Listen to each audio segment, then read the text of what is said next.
Assalamualaikum dan salam sejahtera. Saya Nur Faris Aimi binti Muhammad Taufik, nombor matrik 156366 akan melakukan pembentangan dengan tajuk Bincangkan Qada dan Qadar dalam Islam. Tiga perkara utama yang akan dilihat dalam pembentangan ini. Yang pertama, pengenalan. Yang kedua, konsep Qada dan Qadar dalam Islam. Dan yang ketiga, kesimpulan. Sebagai pengenalan, takdir hidup manusia telah ditetapkan sejak daripada manusia berada dalam alam rahim sehinggalah manusia itu meninggal.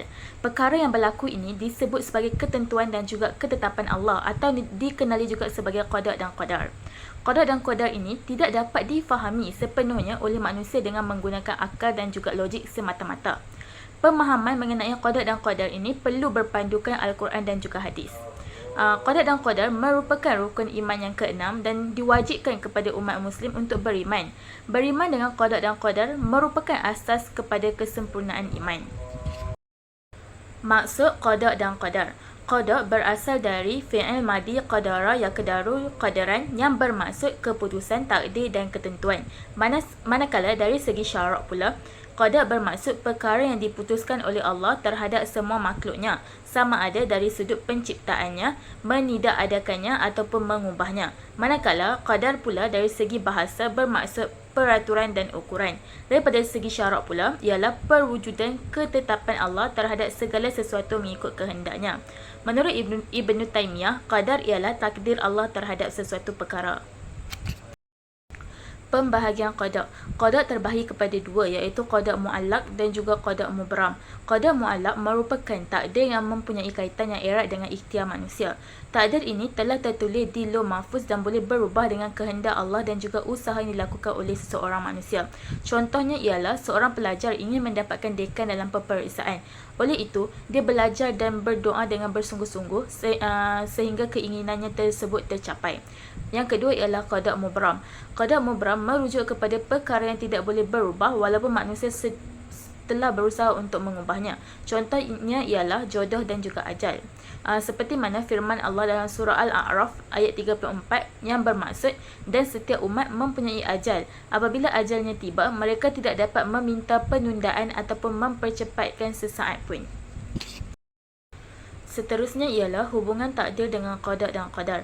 Menurut ulama, terdapat 4 tahap takdir, iaitu yang pertama, percaya bahawa Allah mengetahui segala sesuatu dengan ilmunya sejak azali lagi.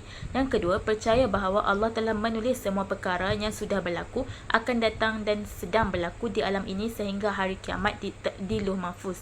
Yang ketiga, percaya bahawa Allah telah berkehendak akan segala sesuatu yang berlaku di langit dan juga di bumi. Dan yang terakhir, percaya bahawa Allah lah yang menciptakan segala kejadian yang berlaku dan tidak ada pencipta selainnya. Metod ini telah digunakan pakai oleh ahli sunnah wal jamaah. Seterusnya, hukum beriman dengan qada dan qadar. Hukum beriman dengan qada dan qadar adalah wajib dan termasuk rukun iman yang keenam. Beriman dengan qada dan qadar bermakna menerima segala ketentuan dan ketetapan Allah dengan hati yang redha. Seperti mana firman Allah dalam surah Al-Ahzab ayat 38 yang bermaksud, tidaklah ada sebarang keberatan yang ditanggung oleh Nabi dalam melaksanakan perkara yang telah ditetapkan Allah baginya. Yang demikian itu adalah menurut peraturan Allah yang tetap, yang berlaku juga kepada Nabi-Nabi yang telah lalu.